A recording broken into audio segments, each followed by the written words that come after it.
Assalamualaikum warahmatullahi wabarakatuh. Baraya Kang Jayus.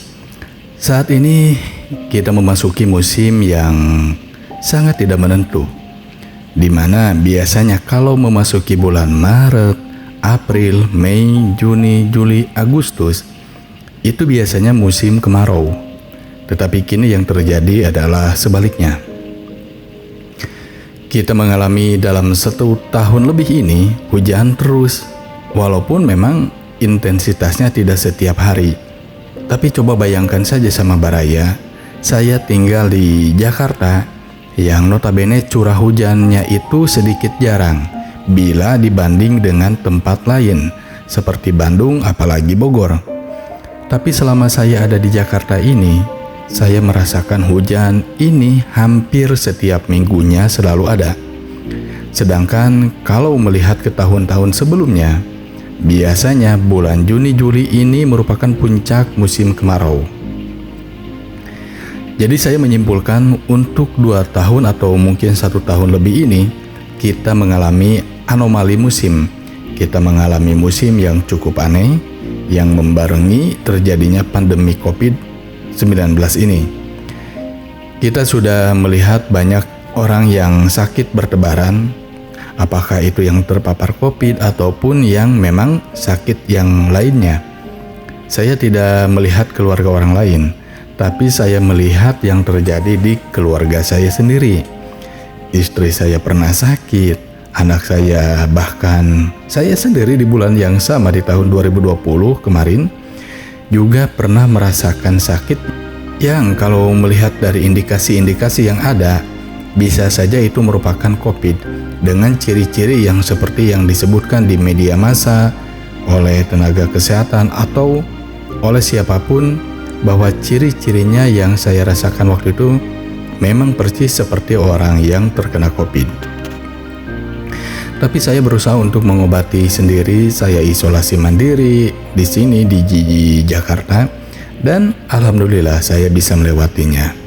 Kebanyakan orang ketika mendapat penyakit yang menimpa dirinya untuk saat ini, di masa pandemi ini, kebanyakan orang tidak mau memeriksakan ke rumah sakit. Paling jauh mereka akan berobat ke dokter umum. Walaupun dengan kecemasan, mereka berusaha untuk mengobatinya sendiri, mendapatkan obat yang sesuai seperti yang mereka inginkan. Walaupun memang jujur saya katakan, orang yang sakit saat ini, baik itu yang sakitnya bukan COVID ataupun yang memang COVID, yang mereka takutkan bukan penyakitnya. Sebenarnya yang mereka takutkan adalah paradigma yang sekarang ini berkembang di masyarakat, di mana masih banyak di antara warga masyarakat yang memandang orang yang terkena COVID itu adalah aib. Mereka akan mengasingkan orang yang terpapar, memutuskan hubungan silaturahmi walau untuk sementara. Seakan mereka enggan untuk berinteraksi, yang pada akhirnya orang yang terpapar COVID itu seakan tersendat aliran pintu rezekinya.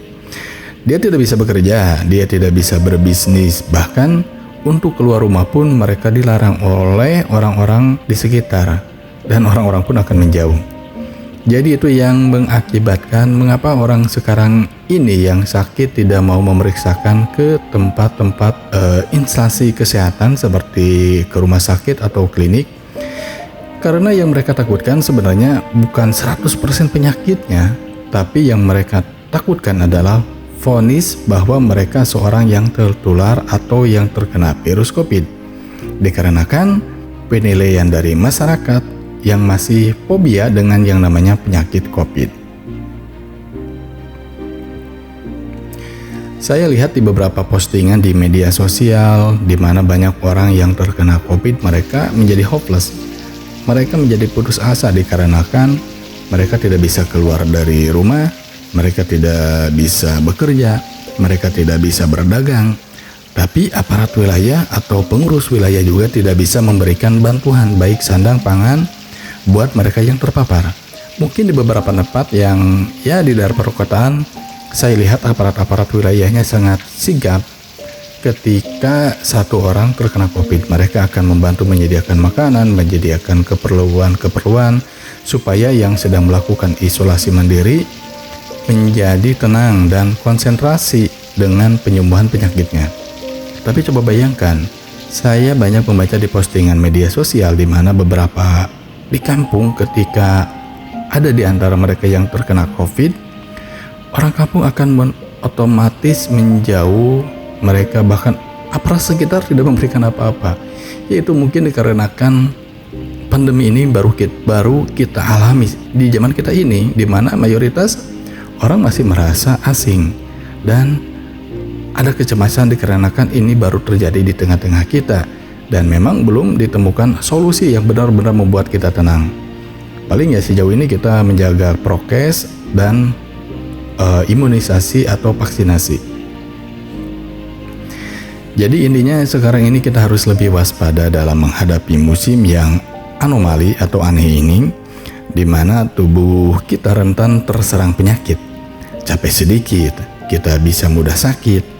Pola makan dan istirahat yang kurang, bahkan kurang teratur juga bisa menjadi pemicu terserangnya penyakit di masa sekarang ini. Apalagi ancaman yang sudah jelas dari virus yang bernama COVID-19.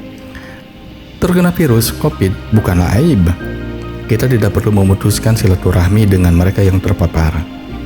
Kita terus bisa memberikan dukungan kepada mereka, baik moral maupun dukungan sandang pangan, biar mereka yang terpapar itu bisa konsentrasi dengan proses penyembuhan penyakitnya.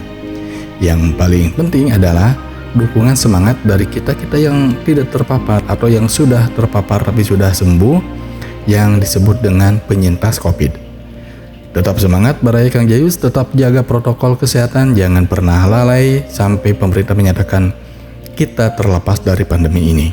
Ingat, kita harus fokus dengan menjaga kesehatan kita harus cukup makan dan cukup istirahat biar imun tubuh kita selalu baik dan bisa menangkal setiap penyakit yang akan masuk ke tubuh kita. Kang Jayus pamit. Wassalamualaikum warahmatullahi wabarakatuh.